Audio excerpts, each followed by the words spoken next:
Hi, my name is David, and I'm in my 18th year as an elementary behavior specialist. It's really hard to believe it's been nearly 20 years since I first stepped into this wonderful and often mysterious world of behavior modification. I was introduced to it by the best behavior specialist I've ever known, my wife, Sarah. By the time I met her, she already had 8 years' experience working at a special school for students with significant behavior challenges. And it was during that time that I fell in love with two things: my wife and this new career.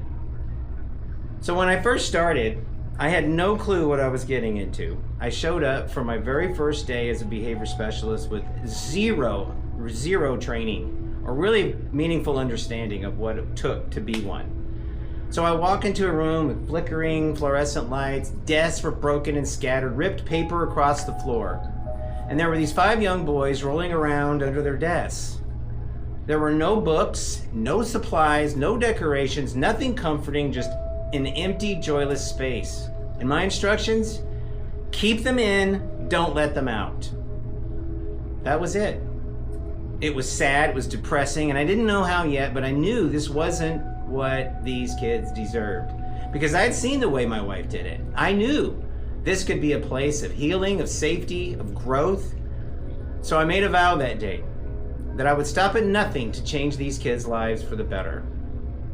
That was my introduction to how some parts of education deal with emotionally and behaviorally challenged children. And honestly, it wasn't good. And here we are nearly 20 years later. And sadly, there's still classrooms, just like the one I walked into on my first day, full of misunderstood kids, mismanaged systems, and most importantly, missed opportunities. And that is my why.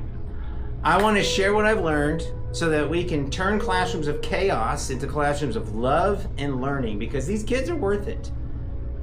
And I also carry with me a personal story. When I was in 4th grade, there was a boy on the playground who absolutely terrified me. And I had known this kid since kindergarten. Sometimes he was friendly, other times he would just snap. And one day, he beat the absolute tar out of me. I didn't understand it back then, but now, after years of working with kids just like him, I do. He had demons to fight that no child should ever have to face. And tragically, he ended his life at only 16 years old. And that's my why too, because kids like him, kids with incredible talent and potential, deserve a fair chance. They deserve support, not fear. They deserve to feel loved and safe. So that's who I am, and that's why I'm here.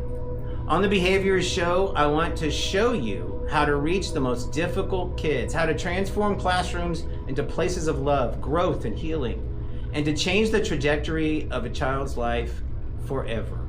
Because kids, particularly these kids, are worth it. And together, we can make a difference, one student at a time. Thank you for watching, and please remember to like, share, and subscribe, and have a wonderful rest of your day.